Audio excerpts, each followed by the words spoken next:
Interviewed AJ Francis in Orlando, also known as Top Dolla, but you're not going to have to pay Top Dolla for NordVPN.com/Fightful and that threat protection.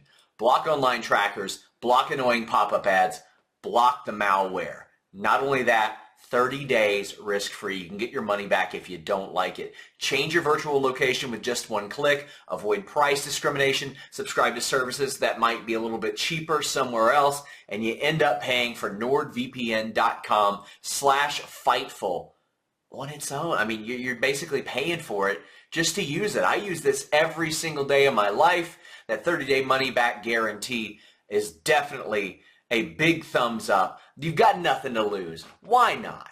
Why not, right? I mean, I kind of wanted to change my entire identity after AJ brutally, savagely beat me at FIFA. But you know what? I felt secure nonetheless, thanks to NordVPN.com. What's up, you guys? Sean Ross Sapp, Fightful here with somebody you know. The most shady, Frankie Baby. That's Victory, P. Diddy? Notorious B.I.G.? Well, it's a bunch of different ones. Bunch of different ones. There you go. That's where I stole Frankie Baby from. Okay. It's also where I stole If You Didn't Know, Now You Know from. Okay. Biggie, you know. Well, we got the former Top Dolla, AJ Francis. How you doing, man? I'm good, man. I'm good. Thanks for having me. I'm about to bust your ass. Oh, it's bad. It's bad. So, did we agree to do... Feel free to be Cincinnati. I'm going to be Cincinnati. I'll be Orlando City. Okay, I'm going to be Cincinnati. As I was telling him, I get into soccer because of Ted Lasso. I mean, I always kind of like paid attention to the World Cup and stuff like that, but yeah, it's going to be a bloodbath. It's going to be bad. People think it's funny because obviously I played in the NFL, so people think it's wild when I tell them that soccer is my favorite sport. It always has been. It's just I'm not the build to play soccer. Of course, yeah. Right? So, but I still do play well, soccer. People are always surprised when they hear that I was a professional offensive lineman. Hey, so, I mean, can look see it at that. Look at that. You know what I'm saying? You know? You had the like Mike Jordan. You played in those. That's how you got your powers. Oh, my God. That's what I would need. That's what these got. Look. Yeah. See? Hey, you know what? I could probably play offensive line for the Bengals. With the light mics, I would do just as all good. All you got to do is wear those shoes, stand outside in a lightning storm, and get struck by lightning, and then you'll be good enough to play online. Well, I don't think that I would do much worse than what we saw in the Super Bowl. Hey, you know, are we rolling on that one? Yeah, we're rolling. Okay, we're rolling on this one too. Over our shoulder. We're gonna have it superimposed on here, guys. But we're also gonna talk about AJ's career. You got all kinds of stuff going on, man. Yeah, I do, man. It's I got a lot of stuff that I'm keeping pretty close to the chest, as well as like I'm excited for the Hitmakers. You know, we were the Hitmakers before we were Hit Row, and you know, when Triple H asked, "Did we want to add Swerve to the crew?" I was obviously like, yes, because Swerve is a star, and Swerve is somebody that. You know what I'm saying? Like, he never got his due before he was in Hit Row. Yeah. He was in WWE for 2 years and never got put over in any big way ever until he was in Hit Row. So I was glad that we were able to, like, come together and have him get something good out of it. You know what I'm saying? And he got to be the NXT North American Champion because he deserved it. But, like, I'm also glad now, like, when we got released, he was like, I want to do my own thing. And I was like, more power to you. You were doing your own thing for 10 years. You were doing Hit Row for 6 months, bro. Like, I don't blame you. The idea of the record label faction, that I've been doing that since 2019, so that's like kind of my, you know, my thing. Oh no! Not this early. Oh no! Yeah, it is. I don't know. Good play! Look at that! Line. Look at that! Oh, good play at the line. Way to stop me there. But yeah, I mean, and I always had said when I would watch Swerve that he just needed that one little thing to set him apart. And I feel like a lot, and this is just me throwing that out there, but it feels like Hit Row. Oh, damn, you almost scored. Hit Row was that thing that he needed to really set him apart as a personality. And it seems like it stuck with him. I mean, he was obviously very well considered by MLW in the past too. But well, you got to realize, like, when I first got to WWE, I wanted to do Hit Row, right? Yeah. And so you've been pitching that a while. Yes. So, like, Oh, good defense play. When I first got to WWE, I wanted to do Hit Row, and I wanted to do it with Leo Rush and Swerve. Love Leo. A goal. Oh, what a save! I wanted to do it with Leo Rush and Swerve because I knew that they were both rappers. Yes. Right? So, like, because I was doing it on the Indies, and then my crew on the Indies was called The Row, right? And, like, I was the only person that wrestled and rapped. Like, we had other rappers in the crew, we had other wrestlers in the crew, but I was the only one that wrestled and rapped. And I thought it would be really cool to be able to do it with people who all wrestle and rap. So I wanted to do it with Leo and Swerve when I first got to WWE. But then, what ended up happening was, obviously, Leo got released. Which is also unfortunate. Yes, you know what I'm saying. And then Swerve was doing his solo thing. He was doing like the Dr. Jekyll, Mr. Hyde thing he was doing that was leading into the feud with Leon Ruff. And then so like I was like, I'll just focus on myself. And then me and Brianna and Tahuti got put together by Ryan Katz. I hear a lot of great. That's one goal, no problem. We got put together by Ryan Katz, and he was just like, y'all should work together. He wasn't like, what do y'all want to be? Of course. And then I presented the idea to Tahuti and Brianna, like, yo, like, I was already doing this on the Indies. Brianna raps, makes it so much easier. I was like, we can say Tahuti's a producer, and then, even though I'm the producer, I produce all the stuff that we do, but like I would just say that Tahuti's the producer, and then we'll be a hip hop record label. Did he ever try to rap? Oh, he does. Like, okay. The thing is, I write stuff for him to rap. Hit the post. I write stuff for him to rap specifically. Yeah. So like he's on the Hit Row song that I wrote that we made. We literally made it in the studio in my house. Oh, okay. I can let you see that before you go. But, like, I love that. The Hit Row theme song that everybody loves was made in my house. Like I wrote it here. We recorded it here. So like I'm very hands on with everything I do. Right. So, like, as I should be, because there was nothing like Hit Row before there was Hit Row. You know what I'm saying? Oh, good save. Your goalie's going off. But, but Tahuti's also on the, he's going to be on our new song. Oh, no. Oh, what a save. He's going to be on our new song that we'll be releasing as the Hitmakers. So I'm just excited to get back to what, like, we were the Hitmakers for a year. Yeah. We were the Hitmakers, people don't know this because it wasn't on TV, but we were the Hitmakers longer than we were Hit Row. You know what I'm saying? Yeah. So, like, it feels like you all were on TV a lot longer than you were because it felt like every week there was something cool, something new. It was just a meteoric rise. It was just... Yeah. There was nothing that had ever been done like... Oh my... This goalie! Listen. There's nothing that had ever been done like it, right? So, like, every week... People don't realize, we only, in the 6 months that we were on TV, we only had, Oh my gosh. We only had, in 6 months, we had 5 segments that were longer than 5 minutes. Jeez. I mean, those vignettes set you all apart right from the beginning. And it felt like you all were on TV every week for a year, and then I look at the amount of time, and I was like, oh my God. But if you all skipped weeks, it felt like you didn't. Mm-hmm. Well, I mean, because what would happen was it'd be like we thought it was crazy because we would have the crowd, we would be in the back listening to the crowd chant Hit Row the entire show, and we had like 45 seconds of a backstage promo on the show, and I'm just like confused as to like why are we not getting, like, I'm not saying we need 20 minutes every week. I'm not saying we need 10 minutes every week, but like, if you really look at what we did, we were doing, most of what we did was like 45 seconds to a minute, which I know a lot of people get, but a lot of people didn't garner the reaction that Hit Row did either. Yeah. You know? And everybody could tell, like, right away that it was a main roster ready act. So I don't think anybody was surprised when you all got called up. Yeah. Like, everybody kind of knew that was... what should happen. Yeah, that was what should happen. How did you... Oh, my God. It's okay. It's okay. I'm good at the game, bro. Evidently. So, who tells you that you're getting called up? Because... we found out at SmackDown.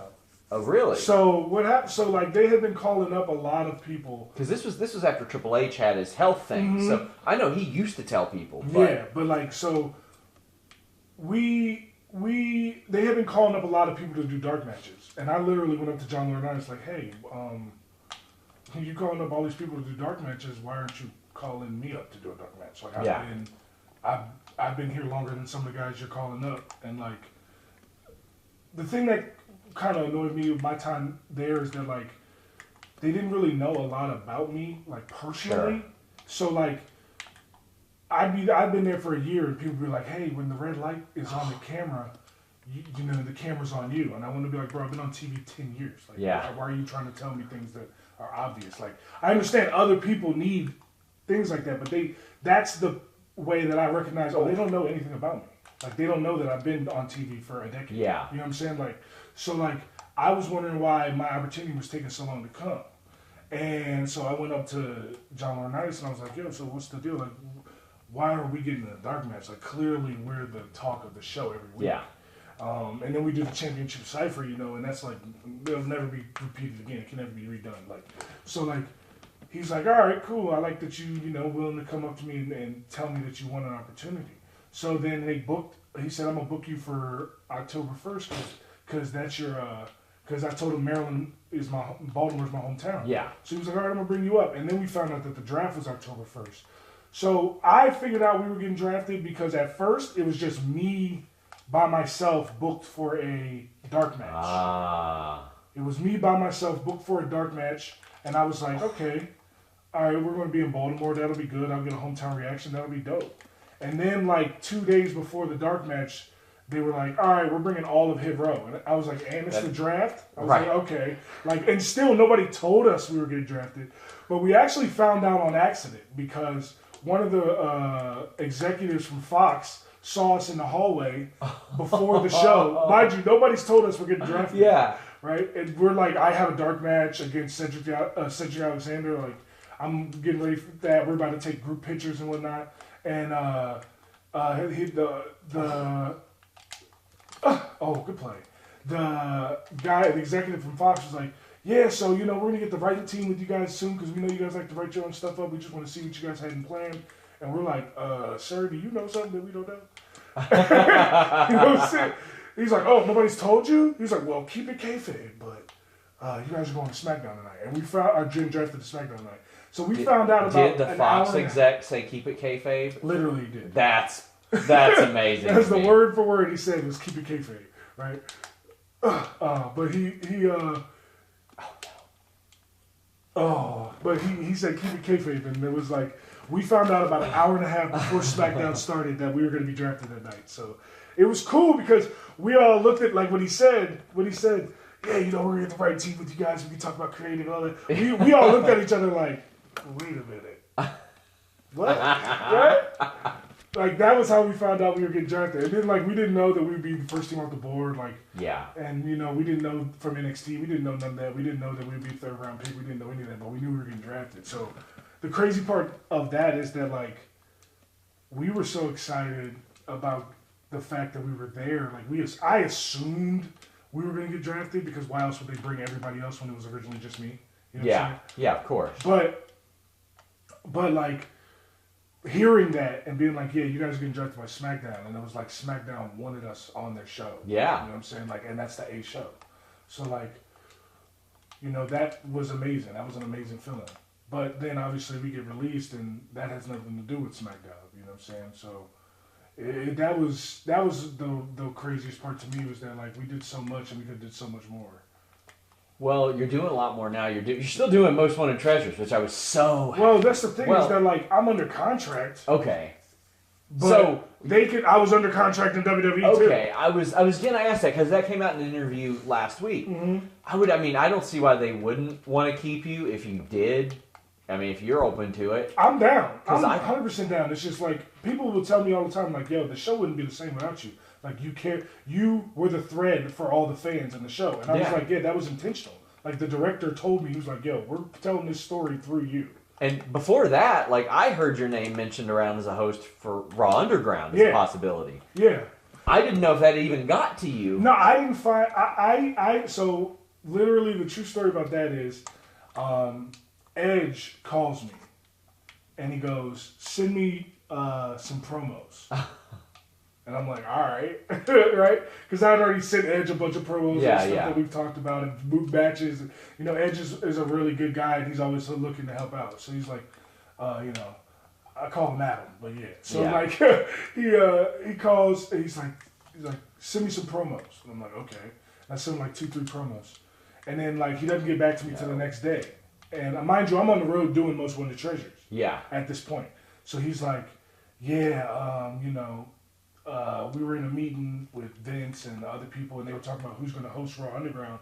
And I thought you would be the perfect host for it. And they actually were going to run with you as the host, but you're on the road doing Most Wanted Treasures, and that's going to take up too much of your schedule to be able to come back and do Raw Underground. So that's when, you know, Shane comes out as the host. And then you even, if you really know, you got, like, Brianna was on Raw Underground hosting for a little bit, too. Like, oh, did you get to it? Oh, almost got on the board. But, you know, so, like, that would have been a cool opportunity, too. But, like, honestly, I was so ingratiated in what I was doing with Most Wanted Treasures. Like, got to take A&E if A&E comes, man. And it's not even just that. It's just the fact that what I was actually doing. Like, I was hanging out with Undertaker and Booker T and Ric Flair and Mick Foley. Like, I got every night after I filmed with Ric Flair, we went to a restaurant and bar, took tequila shots, drank, ate steak, and drank wine. Like, I mean, Raw Underground's great, but I feel like yeah. You know what I'm saying? I'm with you. Yeah. But I mean, I liked hearing that because it was very clear that they saw that at least once they got a look at you, they were like, man, this guy can host stuff and he's very good. And that relationship is continuing with them. The funny thing is they're like, I'm just dogging you now. But the funny thing is with them is that like WWE, like they didn't actively stop me from getting the role, but they didn't want me to get it. Yeah. Like. So that was an A&E call. That was the A&E and the production team call. Okay. Like they were, because I made it to the final round of people, because I didn't find that, they asked me in March, hey, would you like to be a host of a TV show? And I was like, okay. I had an interview with one person on the show, and then I had an interview with another person on the show, and then I had an interview with Triple H and Stephanie and the director of the show. And after the meeting with all that last meeting, like, they didn't want me, WWE didn't want me to host the show because I hadn't been on TV yet. Like, yeah. You know what I'm saying? Like, but the production team and, oh, there we go. Oh, boy.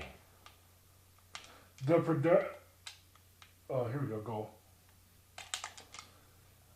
Oh, he saved it! Look at that. Look at that. But the production team and the studio was like, nah, we want him. Like, we don't want anybody else, we want him. And clearly it was a good call. I mean, yeah. If you watch the show, you can tell that, like, hosting and TV stuff, like, I've been doing that for years. Like, they don't... So have you spoken to anybody in WWE about continuing that role? No, but I didn't speak to anybody in WWE about getting it in the first place. You know what I'm saying? Like, they just announced that they're doing season 2. Sure. They're probably not going to film until, I would think, later this year at the earliest. And last time, we can start over. I'll give you another chance. Yeah, give me another chance. I'll give you another chance. Should pick the worst team. Last year, when we did it, I found out that I got the gig in May and we started filming in July. Yeah. I was the last person added to the crew that they had set up. You know so they did announce that more of it's coming. They announced this huge partnership, which 2 seasons. I gotta say, congrats to WWE for making A&E the regular cable channel that they were always talking about making themselves. It effectively is the WWE network now.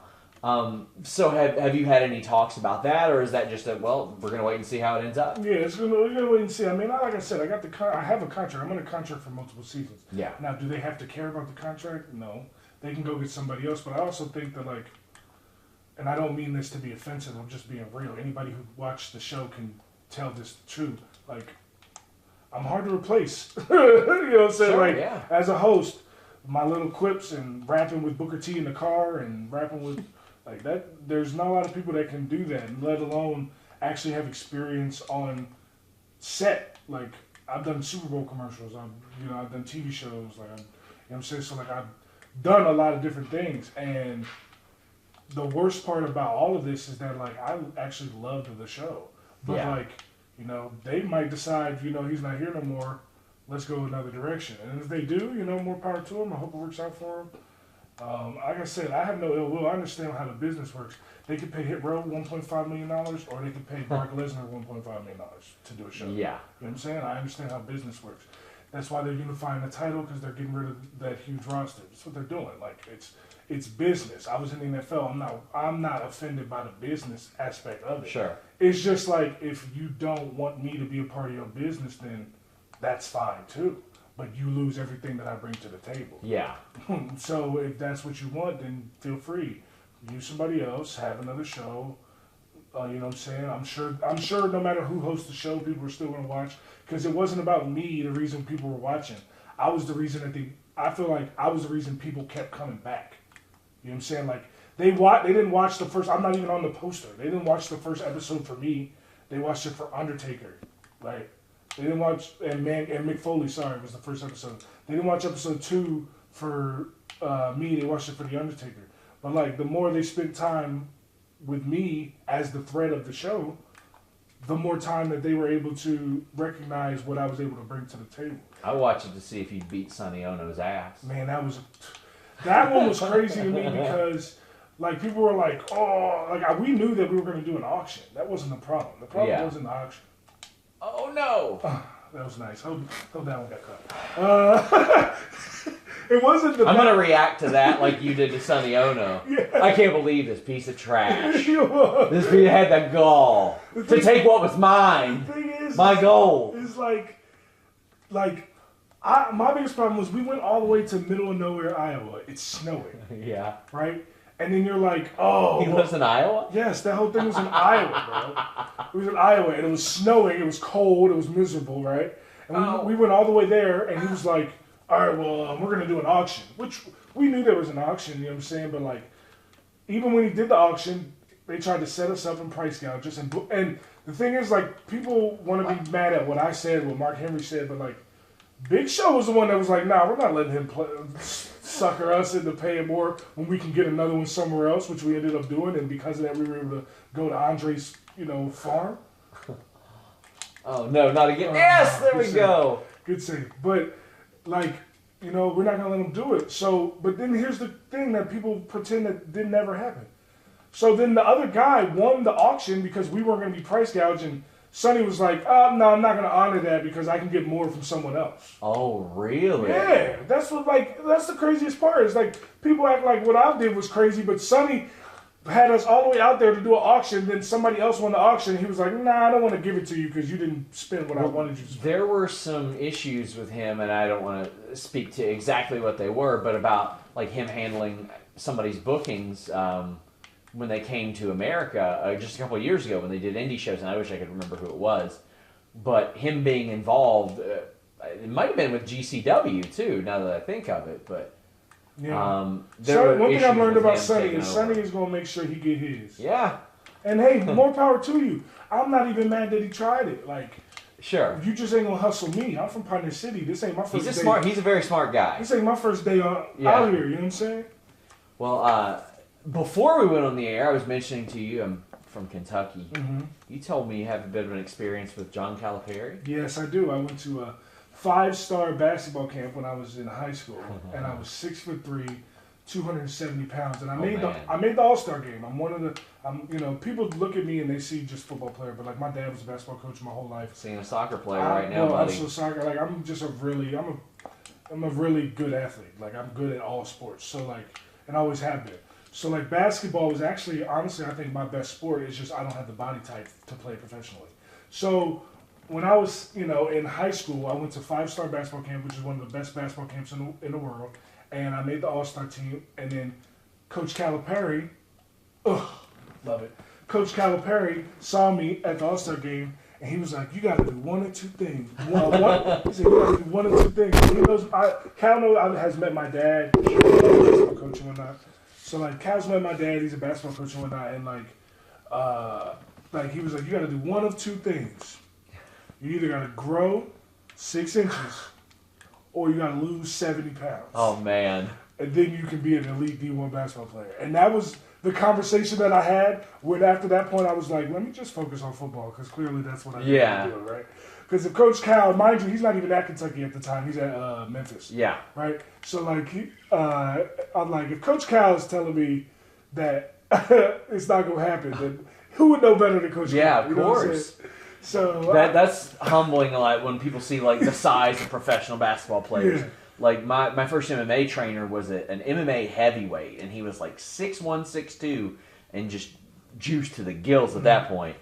But we found out he played ball in college, and I was like, oh, what was he, a power forward? I was like, no, he was a point guard. He just bulked up. Yes. Yeah. That's the thing is that, like, it happens to me all the time because I'm 6'5", not like wrestling 6'5", like I'm real 6'5". So Yeah. like, but there's so few, like I've realized in my life, people don't see tall people that often.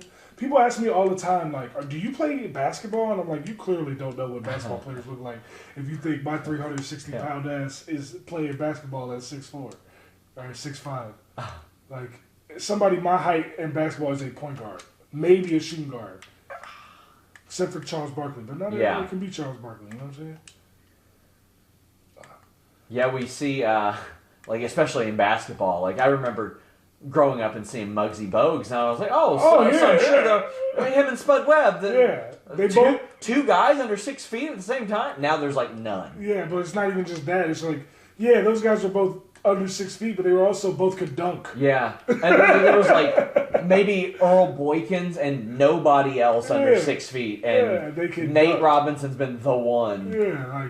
If you're 5'11" and you can dunk, yeah. then you got to check. Chris Lofton was one of the best shooters in the planet, and he couldn't get NBA looks because he was too short for a while. And, starting to get there. Yeah. I'm gaining a little more headway here. There we go. Look at that.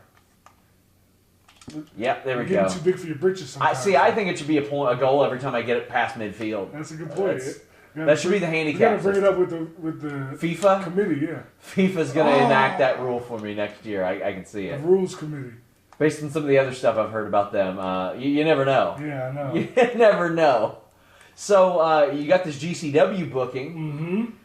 I'm excited about that. I am too. I love that because I think that'd be a really good fit. And Shane Taylor Promotions, I think the world of Shane Taylor. Bittersweet. I'm sitting here at your house. Shane Taylor's a guy. I interviewed him at Maple Leaf Gardens. ROH said, you can have one person. Who do you want? I said, give me Shane Taylor. I want to interview him. And he's always got a chip on his shoulder. He should. Yeah, he should. Yes, he should. He should. I do too. And people don't. So the thing is like me and Shane are very similar. That's why I feel like we get along very well. And we, even before we knew we were going to do this at GCW, like even when I was still in WWE, like me and Shane have been cool. And like we're very similar. Like we don't let anybody talk to us any kind of way. Like you got to show us the respect that we have earned. You know what I'm saying? And the thing is, like I've learned in this business is people want you to kiss their ass just cause. And I'm not finna kiss your ass for no reason. You ain't helped me get here. You ain't helped me do anything while I was here. You ain't helped me do anything that I've been successful with in my life. So why am I about to kiss your ass, right? Like what are you bringing to the table for me to bow down to you? You know what I'm saying? Yeah. And at the end of the day, it's like, well, I can pay you. Well, I can get paid anywhere. Yeah, of course. You know what I'm saying? Like, I don't have to work. Just being real, like being honest. Like, do you see that with fans a lot too? Because you'll see fans about like anything, like say, oh well, they're ungrateful because they act like that. No, I don't. Fans, I have no problem with fans except the internet losers that get mad because I made fun of their buddies. But like, I don't. Fans don't really be. When fans see me in real life, it's never the same energy. Like so, like I've never had a negative interaction. Exactly. In real life, they're always dope. I've never had a single fan that was an asshole to me in real life. Oh, you like that pass there? That was nice. I did. That was nice. I saw it coming, and I was like, oh. Because and it's the same way with a lot of people in the industry. Like, I know plenty of people that don't know that I know that they talk shit about me behind my back, but have been real cool to my face, right? Yeah. But the thing is, like, the real thing is like, I'm a man of principle and character, so you can say and feel anything you want to about me, but when you see me, you got to stand on that. Yeah. And when you stand I think that's a good principle. Don't say some shit to somebody else or online that you would not say to somebody else. Exactly. Like, even if it's like a criticism, like I love constructive criticism. Yeah. I don't like stuff where people are just saying stuff and it's like no matter what my response is, I can't win. Yeah. Like that's not constructive. That's bad faith criticisms. You're doing it for some likes and retweets. Yeah, that's about the worst. It's like it's like. And the thing was, like, now that I'm back on the indies, like, I fully Ooh, what a save. I fully am prepared to be in the locker room with people that I know, and at a show that I know done said some wild, irresponsible, negligent things about me. And the problem with that is that I don't hold grudges, but I don't ever forget. Sure. So when I get the opportunity to, when I get the opportunity to, if let's say I have a problem with you, right? I'm not gonna walk up to you and punch you in the face, but I'm gonna walk right up to you and be like, "Yo, so what was that you said?" Yeah. Right? And if you can't stand up to that pressure, then you shouldn't have said what you said. Of course. That's how I feel. So like, I'm at a place in my life now where like I don't have to leave the house unless I want to, and I don't leave the house unless it's for money. In this terrible neighborhood, mind you. Yeah, terrible. Why would you want to leave the house? Terrible gated community, you know what I'm saying? Oh my gosh, it's wonderful. It's a beautiful neighborhood. You know what I'm saying? They gotta call me at the front gate they for did. me to get in. You know I heard you went, yeah. Pleasure bit. You gotta call me. So like I don't go nowhere unless it's money or like I want to do it. So like I've reached the point in my life where like I'm over. Oh, you almost stole one right at the end. I'm over like having to pretend that pretend that I'm your friend. If I'm not your friend, that's cool, but don't come crawling when you want to make money either. Oh, I'm just trying to foul you at the end. Trying to take your legs out from underneath you. It's okay. I'm a sore loser, man. It's okay. You know what? I'll play with a different team now. Play with the worst team on here, and I'll play with the best team on here. Okay, and we'll see how that goes. We'll see how it goes. All right. Matter of fact, I'll just stay with Orlando City, and you can pick. Okay. You can pick PSG. Okay, you're gonna have to direct me to where that is. PSG. What league that is in? I'm assuming Premier League, or is that like an all-star team? PSG is in France. Okay. And it's the best team in the game. All right. Yeah, just click whenever one of them is fine. Okay, cool.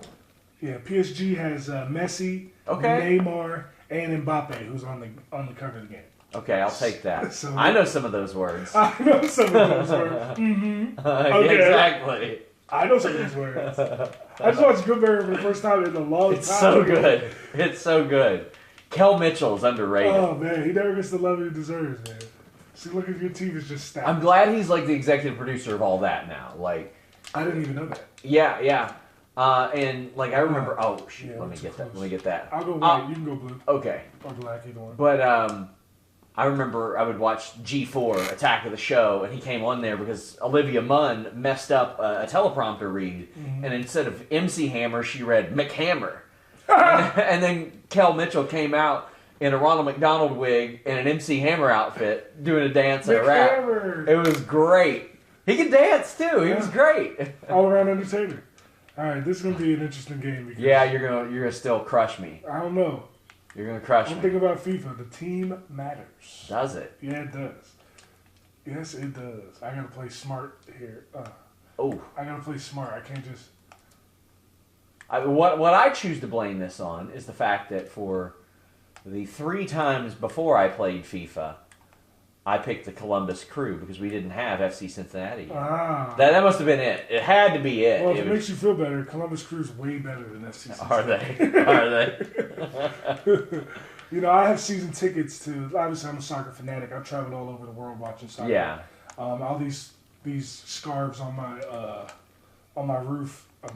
On the walls, so you have Messi. That always. Buddy, the team does matter. It matters. I can tell you. I tell you. Instead of 4-0, it might be 3-0. You might win. I'm telling you, the team matters. But like I've seen Bayern Munich play in Munich. I've seen AC Milan play in Milan. I've seen Real Madrid play in Madrid. Like a lot of guys in the NFL spend their money on cars and jewelry. I spend my money on. Oh no. Oh, good save. And you have an elite goalie. I spend my money on traveling the world watching soccer. I love it. That's how I spend my money. Oh, Donnarumma! He's an animal. The goalie. That was PSG, completely manual. That was just me doing all the work right there. That's what that was. Yeah, he's an absolute animal, no doubt about it. So you mentioned those sports. Like any other you were into? Like, I mean, I was in MMA, baseball, stuff like that. Yeah, I mean, I really was into all sports, but like soccer and wrestling and were my like fanaticism. Like that was what I really, really focused on.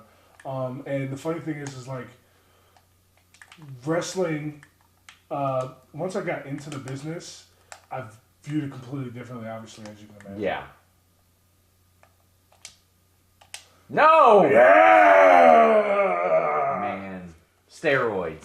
Steroids. I'm just the really whole good. team. The So whole you team. You gotta realize, I am the captain of a professional FIFA team called Whole Lotta FC. We Really? play pro clubs, and so like how we're playing right now is 1v1. You have the whole team, I have the whole team. But pro clubs is I play as that guy, you play as that guy, Yeah. somebody else plays it. Of course. So it's like 11 on 11. And, you know, we've been ranked as high as 28th in the world. That's pretty good. I don't feel... Six-time Division I champions. I feel pretty happy that held you to 3 in that case, Yeah. in the first game. Yeah, I'm pretty yeah. satisfied with that. Yeah, and, you know, it also helps that, like, I'm not trying to destroy your spirit completely. Yeah, that would make me feel pretty good if you didn't do that. That would definitely help. Because I've definitely beaten people. I've seen you like 11-0, I've seen you just running around dribbling the ball in here, and I'm like, I'm like actively just playing with your food. Yeah, really. No. Who? Okay, so who in WWE, or if you've even played anybody from WWE or in wrestling, No one gave you best for the run for your money? Nobody in WWE wanted to play me in FIFA. Everybody was scared money. Really? Everybody was scared money. Because they seen the highlights that I post, Yeah. and they were scared money, and they were all scared money. Because I was on Up Up Down Down once. Yeah. R.I.P. Up Down Down. Oh, I want to save. Oh, I couldn't save this one though. Oh, the defender did. Look at that. The defender saved it. See, team matters. But when you know, I was on Up Up Down Down, they realized I was a real gamer because they had me on to play.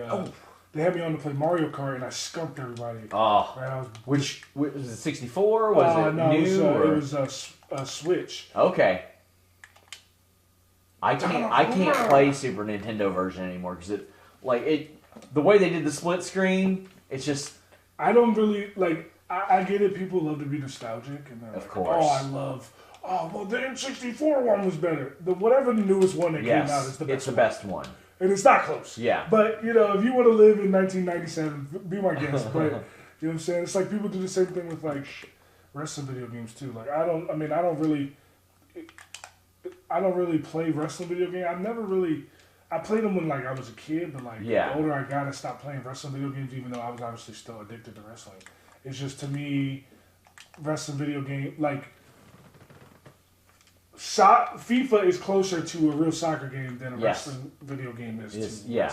And I think one of the issues WWE had was a lot of times they tried to make their games too much like a real wrestling match instead of like the arcade aspect of it. Which, I mean, that's a fine line. Some people do want to play a simulation of it. They love it. But to me, it's like I heard in this new, and this might be wrong completely, but I heard in this new 2K, WWE 2K that, oh yeah, let's go.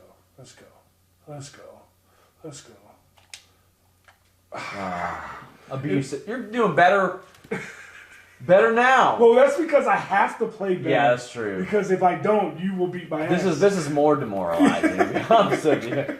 But like that you have to, like, in the new one, you have to like lock up to do a move. Yeah. And they took it way back with that, and I was like, okay, well, you know, that's. They needed to. That last game sucked. I heard. It barely functioned. It barely worked. I didn't play it, and I played 2K20 for like a week and a half, and then I was like, I'm over this. Yeah. You know, so I hope that the new one's better. I'm happy for Swerve getting his check. You know what I'm saying? Did you have to do anything for that? Man, I don't know if you were in it. No, I'm not. I'm not in it.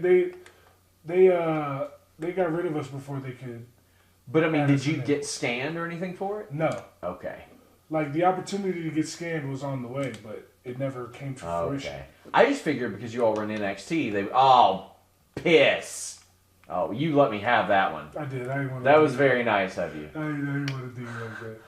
Sorry for the language, folks. Hey, cuss all you want. You in my house. That's true. That's God true. damn. Oh, here we go. Oh, Messi got the ball. Oh, Oh, damn. Neymar, Messi. no. Halftime. My God. It's okay. It's okay. This is a trash fire, folks. It's a trash fire. Man. Yeah. And then when we did the, I wanted to be in the game, obviously. Who doesn't want to be in the game? Who doesn't want to get a free check? But, I'm fully content with the fact that, I wasn't in 2K, WWE 2K, but I was in Madden 6 times. That's pretty cool. I'll take it. That's pretty cool.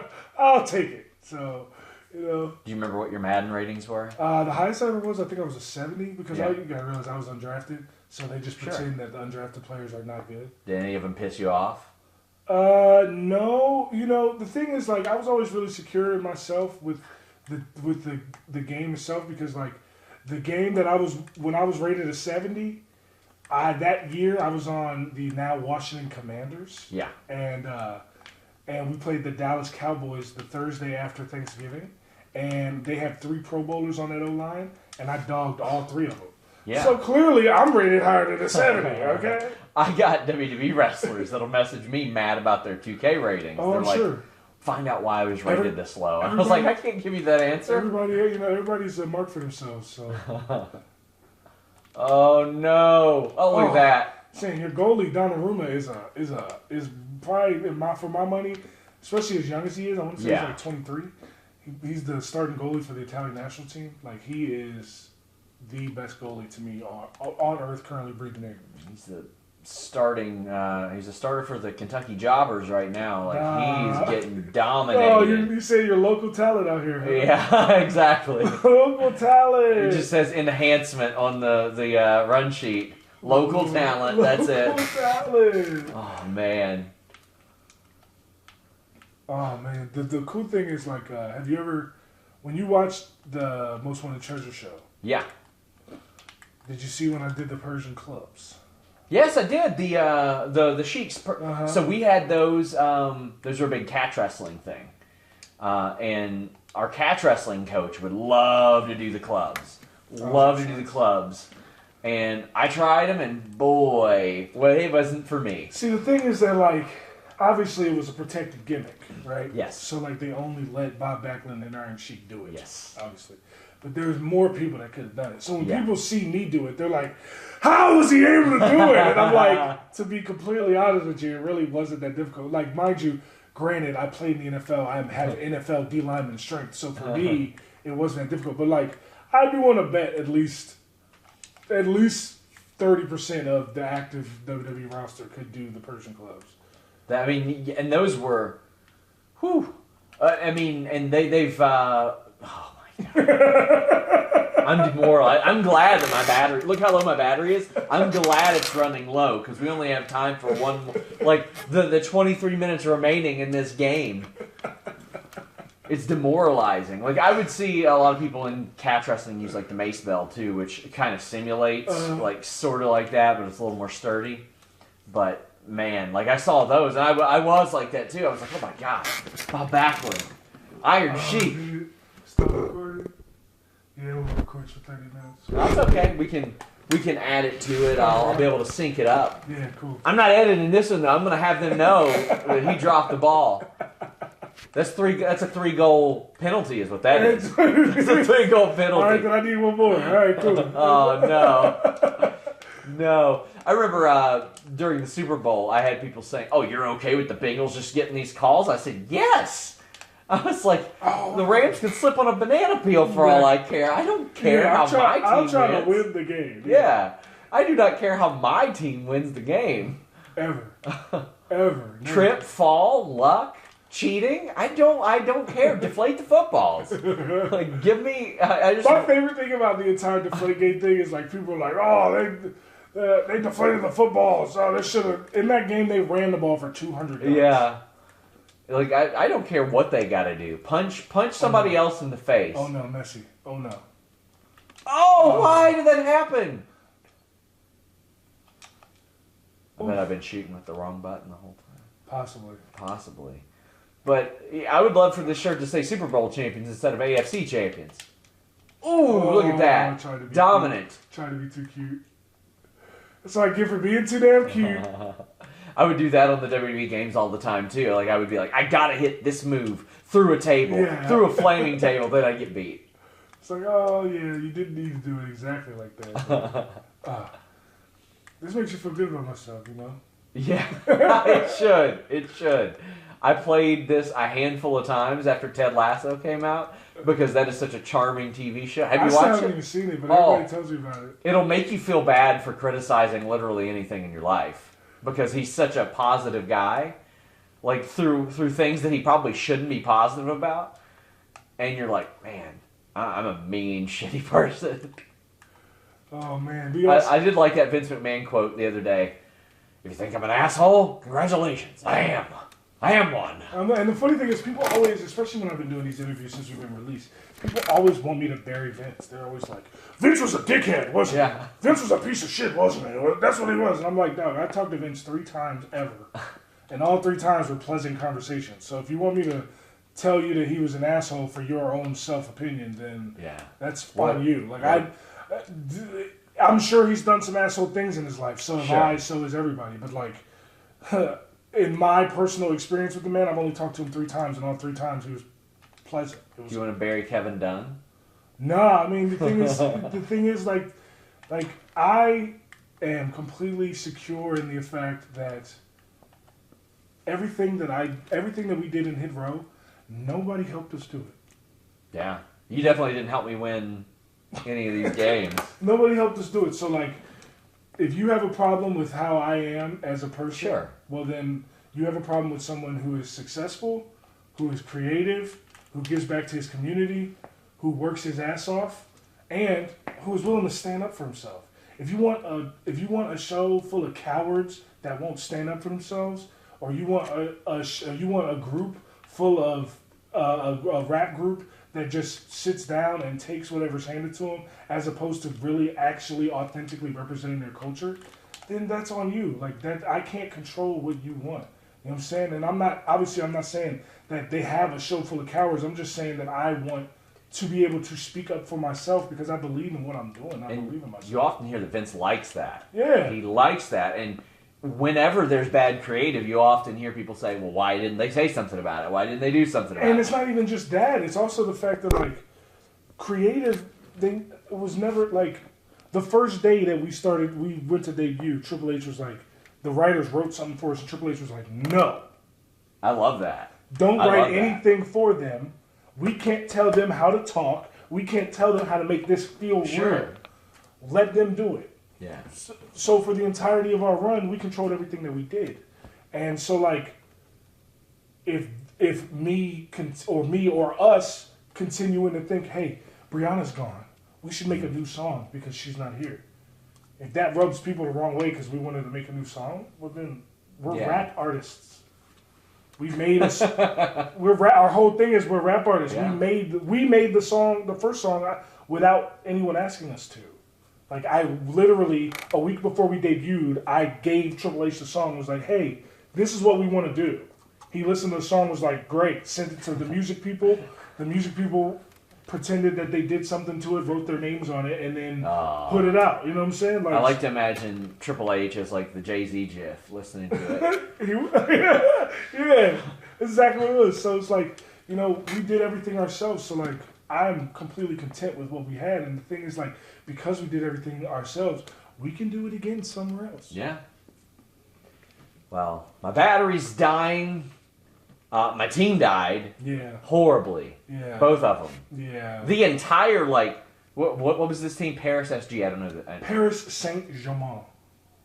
Of course. PSG for short. Yeah. So they lost to Orlando City. Yes. Sponsored by Orlando Health. Shout out to Orlando Health, I guess. I mean, I guess they're getting enough screen time on this, but. Anything you want to tell the people before you go? Obviously, you got the GCW booking coming up. Got GCW but tell them where they can find you. April 1st for the Culture against STP. We got MCW on March 19th. We're debuting as the Hitmakers back in MCW, which is really good because Tahuti came from MCW. Yeah. I grew up in Maryland, so as a kid, I used to go to MCW shows. This will be my first MCW show that I'm actually on.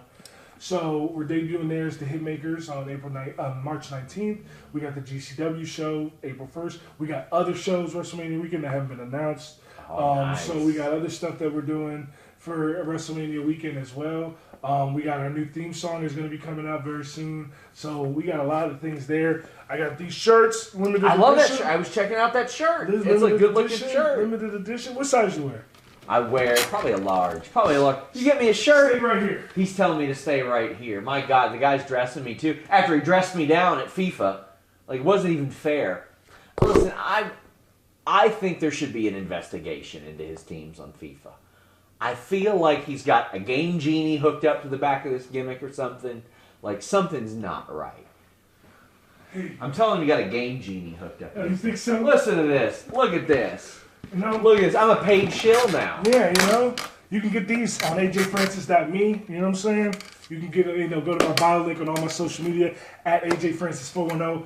That's at ajfrancis410 on Twitter, TikTok, Instagram, Twitch, everything ajfrancis410. Get you a nice little Frank Reggae shirt. You know what I'm saying? Until next time, guys, we're out.